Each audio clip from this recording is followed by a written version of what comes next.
People always talk about human rights as a kind of sacred moral landmark in our civilization, but if human rights law doesn't protect Europe's women from invading third world rapists, and clearly it doesn't, then its priorities are fundamentally corrupt and it's not worth the paper it's written on.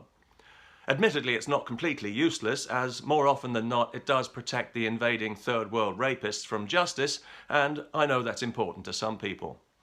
It's very important to the Council of Europe, which oversees the European Court of Human Rights, to flood Europe illegally with third world fighting age men, and we know this because recently a spokesman said that migrant men who are posing as children should not be tested to determine their age, as they might find it frightening and unsettling. Yeah, if only. Not nearly as frightening and unsettling as it'll be for the next child who'll be raped in Europe by a 14-year-old migrant with 30-year-old teeth who then can't be deported because he's got human rights. The only right that a foreign rapist should have in Europe is the right to step on a plane and be banished from Europe for life. If they knew that would happen, it might be an incentive for some of them to behave like civilized people and not like rutting animals. The original point of human rights was to prevent inhumane treatment, but it's been corrupted and stretched beyond all common sense to encompass areas where it has no business. The right to a family life? Yeah, right. What's next? The right to an emotional safe space with crayons and a cuddly toy? And if human rights are really so sacred, then what about our human rights here in Europe when it comes to freedom of speech, the most basic human right there is? Even though free speech is supposedly protected under both the Universal Declaration of Human Rights and the European Convention on Human Rights, it's non-existent in Europe, where you can literally be arrested for expressing the wrong opinion. We're so very keen to give human rights to every illegal criminal scumbag who arrives here, but not to our own people in case they say something to embarrass the criminal politicians who are flooding Europe illegally with violent third world rapists. When a European arrest warrant gets you arrested and extradited to Romania or Greece, where you're thrown in prison in disgusting conditions for months on end without trial, there'll be no human rights for you. No, the human rights will be there for the Afghan or Somali or North African rapist who's in the country illegally in the first place, and for the activist lawyer who's doing very nicely out of keeping him here and winning him financial compensation.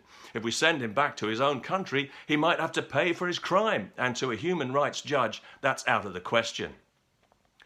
So if Europe is to survive as a civilized continent, and right now that's in serious doubt, we need a change in the law to put a stop to this and to allow permanent deportation of foreign criminals, especially sex criminals, regardless of their human rights. But what if they get tortured in their home country? Well, in the unlikely event that that happens, it's their own fault. It's not ours. It's not our fault that we don't want these violent animals living among us. It's 100% their fault. They were welcomed at first, at least by some, but they've gone out of their way to earn our contempt through their disgusting behavior.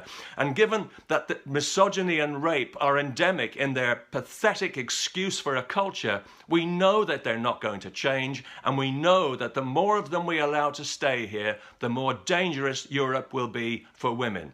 We have no moral duty to protect violent rapists from the consequences of their own depravity. Our responsibility is to uphold human rights in our society by not using torture and other degrading treatment, and that is what we do.